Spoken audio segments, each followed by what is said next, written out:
Automatic gun shooting by several men in black took place last Friday evening, the 22nd of March, at the Crocus City Concert Hall, attached to a shopping mall on the outskirts of Moscow.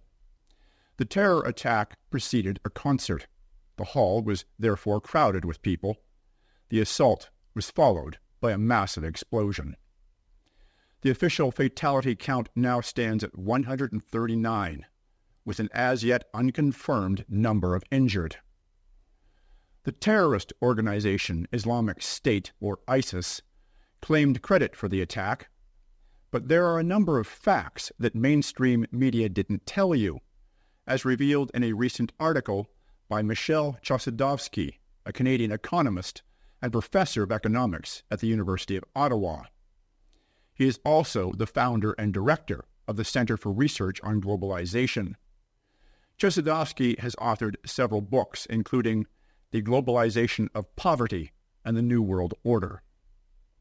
First, according to Chossudovsky, ISIS was originally an al-Qaeda-affiliated entity created by U.S. intelligence with the support of Britain's MI6, Israel's Mossad, Pakistan's Inter-Services Intelligence, and Saudi Arabia's General Intelligence Presidency.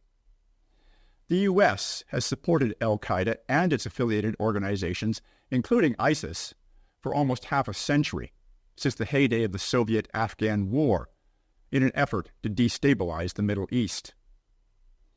At least 8 suspects have been arrested, and according to a Fox News report, at least one of the gunmen said he was paid to carry out the attack. On March 7th, the U.S. Embassy in Russia warned Moscow that a terrorist attack may take place in Moscow within the next few weeks. No further details were provided, such as how they knew this. On the same day, the same U.S. Embassy warned U.S. citizens in Moscow not to visit shopping malls. Remember that the concert hall is connected to a shopping mall. Putin was re-elected on the 17th of March. Was this an empty warning? Destabilize Russia and Russian elections? Or was it one more provocation to pull Russia into a larger conflict? It's no coincidence that French President Macron practically simultaneously sent officially 2,000 French NATO troops to Ukraine. Officially because Western NATO military advisors, trainers, and coaches for Kiev's military had been in Kiev for quite a while. Polish Foreign Minister Radoslaw Sikorski has called it an open secret that Western soldiers are in Ukraine. German Chancellor Olaf Scholz said there are already some troops from big countries in Ukraine. Then there's the United States' long history of political meddling in Asia and Eastern Europe. After Yugoslavian dictator Josip Tito's death in May 1980, there were some lesser communist successors who were vulnerable to Western NATO pressures, and they let what was a solid socialist federal republic of Yugoslavia deteriorate. In 1990, Slobodan Milosevic, president of Serbia, became de facto president of Yugoslavia, attempting to hold the federation together, which in the 10 years after President Tito's departure was financially destabilized by the West.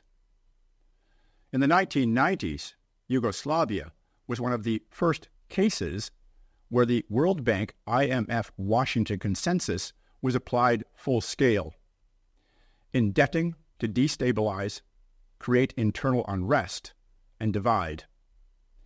Milosevic was captured and detained at the International Criminal Court's prison in The Hague. He was poisoned on March 11, 2006, in his prison cell, shortly before his scheduled appearance at the International Criminal Tribunal on Yugoslavia.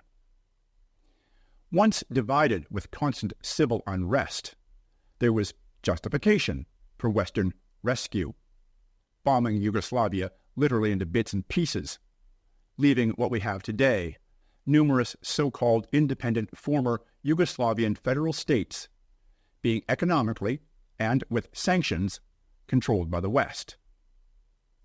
So was this an ISIS attack? Or was it an attempt by the U.S. to further destabilize the situation in Russia and the Ukraine? You can read the full text of Chossudovsky's article on his Substack. You will find a link under this report.